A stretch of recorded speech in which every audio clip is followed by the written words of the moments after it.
धाकड़ खबर बेखौफजुमा बेबाक अंदाज।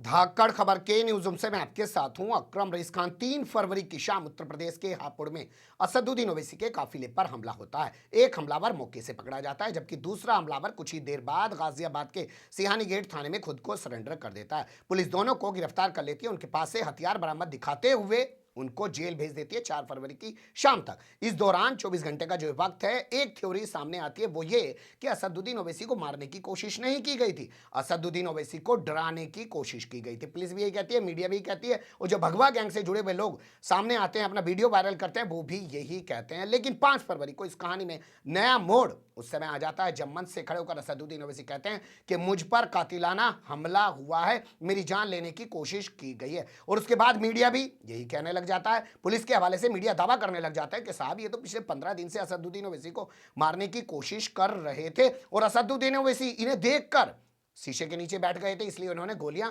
शीशे के नीचे चलाई हैं। आप जानते हैं गोलियां जितनी भी लगी हैं वो गाड़ी में शीशे के नीचे वाले हिस्से पर लगी हैं। इसके बाद कई सारे सवाल पैदा हो जाते हैं कि थ्योरी में जो ये बदलाव किया गया है, पुलिस के हवाले से जो ये बदलाव किया गया है, मीडिया जो दावा कर रहा है, असदुद्दीन ओवैसी ने जो मन से कहा है, ये नए बदलाव को कैसे देखा और समझा जा सकता है, इसके क्या माने निकाले जा सकते हैं। क्योंकि 10 फरवरी को उत्तर प्रदेश के 5 जिलों के 58 सीटों पर पहले चरण का मतदान होने जा रहा है। उससे ठीक पहले ये हमला हुआ है और अब ये थ्योरी बदल गई है। पहले कहा जा रहा था डराने की कोशिश, अब बताया जा रहा है पुलिस के जरिए से, मीडिया के जरिए से, कि साहब ये तो मारने की कोशिश की गई थी। 2 हिस्से में पूरी खबर आपके सामने रखने जा रहा हूं। पहले हिस्से में कुछ सवालों पर गौर करेंगे जो घटनास्थल पर खड़े हो रहे हैं, जो तमाम तस्वीरें वहां से आ रही है। इसके अलावा खबर के दूसरे हिस्से में आपको बताने की कोशिश करेंगे कि कैसे इस मामले को अब भावुक रंग देने की कोशिश की जा रही है कि साहब इनको तो कत्ल ही किया जाना था। चलते हैं खबर के पहले हिस्से की तरफ।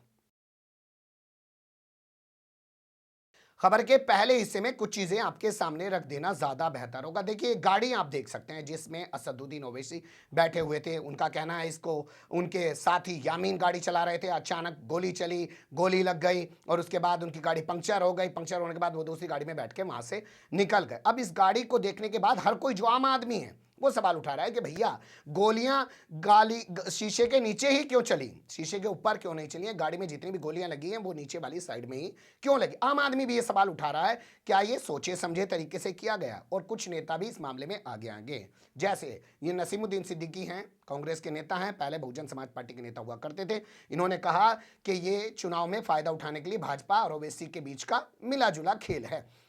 इसके अलावा संजय राउत, उन्होंने भी इस मामले में अपनी प्रतिक्रिया दी है। पूरे देश की पॉलिटिक्स पे नजर रखते हैं, संपादक भी हैं, पत्रकार भी हैं, तो उन्होंने भी कहा है कि ये सवाल खड़े हो रहे हैं कि हमला जो हुआ है और जिस तरीके से हमले को अंजाम दिया गया है और तमाम गोलियां जो हैं वो नीचे ही लगी हैं, उससे सवाल उठने लाजमी हैं। यानी जो माहौल बनाने की कोशिश की जा रही थी वो माहौल शायद नहीं बन पाया। वो माहौल शायद इसलिए भी नहीं बन पाया कि ओवैसी पर हुए हमले के बाद उनके भाई अकबरुद्दीन ओवैसी ने भी कोई ऐसा बयान नहीं दिया कि मैं फाड़ डालूंगा, काट डालूंगा, मार डालूंगा, हिंदुओं को नहीं छोड़ूंगा। या कोई ओवैसी का और कोई नेता भी ऐसा सामने नहीं आया कि अगर मुसलमान ओवैसी पर हमला हुआ तो हिंदुओं को नहीं छोड़ा जाएगा। कोई ऐसा भड़काऊ बयान भी सामने नहीं आया।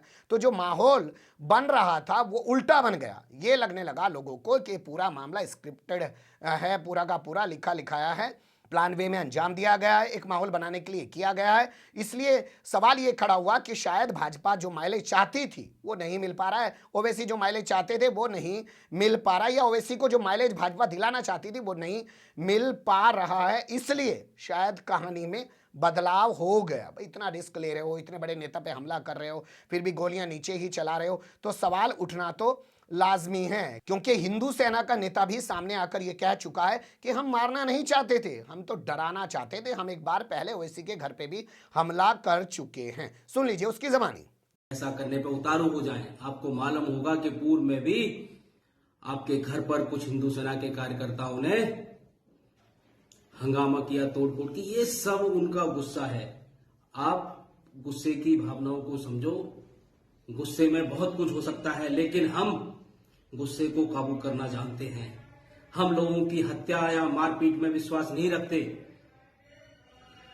इसीलिए हम आपको फिर से विनम्र हाथ जोड़ के निवेदन करते हो, ओवैसी साहब, भविष्य में आप ऐसे भड़काऊ बयान ना दें आग उगलने वाले बयान ना दें कि लोग ऐसी सब घटना करने पर उतारू हो जाए। जय श्री। ये खबर का पहला हिस्सा है। हमने उन सवालों से आपको रूबरू कराने की कोशिश की जो घटना स्थल को लेकर, वारदात को लेकर खड़े हो रहे हैं। अब चलते हैं खबर के दूसरे हिस्से की तरफ और उन तस्वीरों से आपको रूबरू कराते हैं, उन बातों से आपको रूबरू कराते हैं जिनके जरिए अब नया नैरेटिव गढ़ने की कोशिश की जा रही है।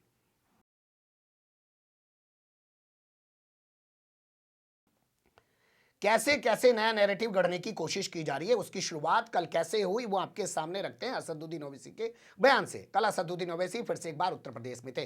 पहले गाजियाबाद पहुंचे, फिर वो बागपत पहुंचे और उसके बाद वो हापुड़ के गढ़मुक्तेश्वर में गए।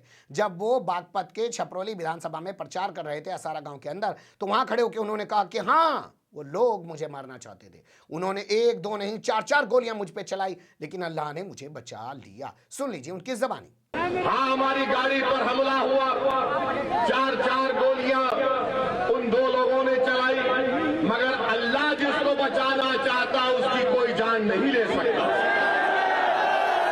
और हमारा तो अटूट इस बात पर ईमान है कि जब तक कुदरत फैसला नहीं करेगी किसी की इंसान की ना मौत आएगी, जब तक अल्लाह नहीं जाएगा ना आपकी मौत आएगी, ना कोई आपका रिस्क छीन सकता है, ना कोई आपको बेइज्जत कर सकता है। असदुद्दीन ओवैसी ने यह बात दिन में उत्तर प्रदेश के बागपत जिले के छपरौली विधानसभा के असारा गांव में गई और शाम को मीडिया क्या कहने लगा वो देख लीजिए न्यूज़ 24 की इस रिपोर्ट में। पुलिस के सामने जो हमलावरों ने कबूलनामा किया है उसमें वो कहते हैं हमले की साजिश कई दिनों से रची जा रही थी। ये खुलासा किया है बड़ा कबूलनामा। ओवैसी को मारने के लिए ही गोली चलाई गई थी। उम्मीद थी कि ओवैसी को गोली लग चुकी होगी। दोनों हमलावर ने पूछताछ में यह बड़ा चौंकाने वाला खुलासा किया है।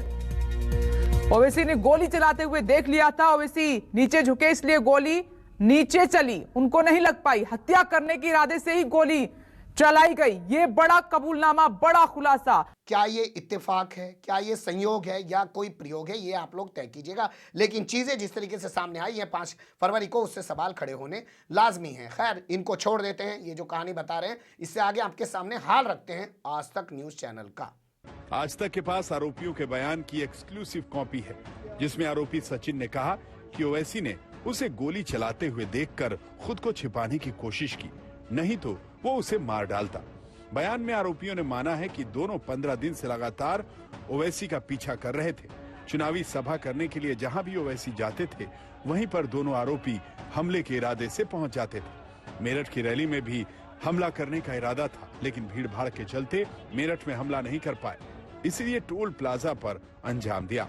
मीडिया का हाल आपने देख लिया। बात कर लेते हैं सुब्रमण्यम स्वामी को लेकर। भारतीय जनता पार्टी के बड़े नेताओं में शुमार किए जाते हैं, राज्यसभा के सांसद हैं। उन्हें भी असदुद्दीन ओवैसी की बड़ी चिंता हो गई है। उन्होंने ये खबर उनके हवाले से ब्रेक की गई है कि उन्होंने कहा कि असदुद्दीन ओवैसी राष्ट्रवादी नहीं है, देशभक्त हैं। राष्ट्रवादी कौन होते हैं? हम तो आज तक यही जानते थे कि भाजपा राष्ट्रवादी है या वो जो लोग गोली चला रहे हैं वो राष्ट्रवादी हैं। इन्होंने उन गोली चलाने वालों को राष्ट्रवादी बताया और असदुद्दीन ओवैसी को देशभक्त बताया है। बड़ा सवाल ये खड़ा होता है कि जो सुब्रमण्यम स्वामी तमाम बयान देते हैं कि हम तो शिया सुन्नी के नाम पे मुसलमानों को लड़ाते हैं, या दिल्ली में जब दंगे हो जाते हैं 53 में से 42 मरने वाले मुसलमान होते हैं तब इनको कोई याद नहीं आती है। मॉब लिंचिंग के जरिए और लव जिहाद के नाम पर और कहीं गौ रक्षा के नाम पर मुसलमानों को कत्ल किया जाता है तब इनका जो है फीलिंग नहीं जागती है, इनका एहसास नहीं जागता है। लेकिन अब असदुद्दीन ओवैसी पर हमले के बाद ये भी बता रहे हैं कि राष्ट्रवादी में क्या फ़र्क है और देशभक्त में क्या फ़र्क है। यानी कि कुल मिला के सारा फोकस असदुद्दीन ओवैसी के आसपास रखने की ये कोशिश की जा रही है। लेकिन अब मैं कुछ वीडियो आपके सामने असदुद्दीन ओवैसी के रखने जा रहा हूँ। असदुद्दीन ओवैसी का बयान सुनिए जिसमें वो कह रहे हैं कि अचानक धाएं से गोली चली, फिर दूसरी गोली चली, मैंने पूछा कि क्या हुआ, हमला हो रहा है, फिर तीसरी गोली चली और हम लोगों ने वहां से गाड़ी निकाल दी टक्कर मारने के बाद। सुन लीजिए उनको। जब हम इस पिलखुवा के पास जो टोल गेट है वहां पर हम पहुंचे, हमारे साथ 4 गाड़ियां थी। हमारी गाड़ी के सामने हाजी साहब की टाटा सफारी थी जो पीछे आपके, और हमारी गाड़ी के पीछे और 2 फॉर्च्यूनर थे। तो जैसा हम टोल गेट के करीब गाड़ी स्लो हो जाती है, बैरिकेड होता है, तो एक बड़ी धाम से आवाज़ आई। तो हम बोले क्या हुआ, फिर दूसरी आवाज़ आई। तो हमारे साथ जो गाड़ी में हमारे दोस्त गाड़ी चला रहे थे यामीन खान, बोले भाई हमला हो रहा, हमला हो रहा। तो हमारी गाड़ी से उन्होंने बड़ी क्विक थिंकिंग से इस गाड़ी को पुश किया ये सफारी को, और वहाँ से निकले। फिर और एक आवाज़ है, जब हम निकल रहे थे एक और आवाज़ आई, तो मेरे ख्याल से 3 से 4 राउंड की फायरिंग हुई। हमारी गाड़ी के लेफ़्ट साइड के ऊपर 2 होल्स के निशान है, एक गोली शायद, और एक निशान है लेफ़्ट साइड मडगार्ड के ऊपर। हम जब गाड़ी से आगे बढ़े तो हमारा, क्योंकि हमारी गाड़ी से उस गाड़ी को हमने पुश किया, मारा, राइट साइड का टायर पंक्चर हो गया। फिर एक वहाँ एक फ्लाईओवर है, वहाँ पर गाड़ी रोककर हम इस गाड़ी में बैठ गए। और अब इस बयान को आपने सुना और मीडिया के बयानों को आपने अगर गौर से सुना होगा तो मीडिया बता रहा है कि हमलावर अपने बयान में लिख के दे रहे हैं पुलिस को कि असदुद्दीन ओवैसी ने उनको देख लिया, असदुद्दीन ओवैसी ने अपने आप को शीशे के नीचे छुपा लिया, इसलिए उन्होंने शीशे के नीचे गोलियां चलाई।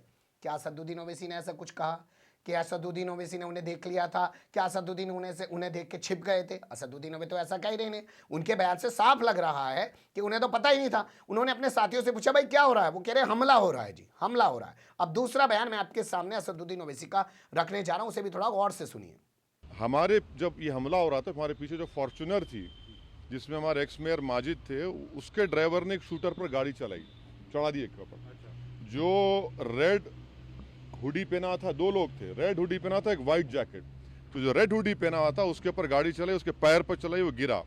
तो जो वाइट जैकेट पहना था वो उल्टा उन 2 फॉर्च्यूनर पे गोली चलाया। सुना आपने, असदुद्दीन ओवैसी कह रहे हैं कि बाद में हमारे पीछे जो गाड़ी चल रही थी माजिद हुसैन की फॉर्च्यूनर, उसने एक हमलावर को टक्कर मार दी, वो गिर गया, और उसके बाद दूसरे हमलावर ने गोलियां चला दी फॉर्च्यूनर पे।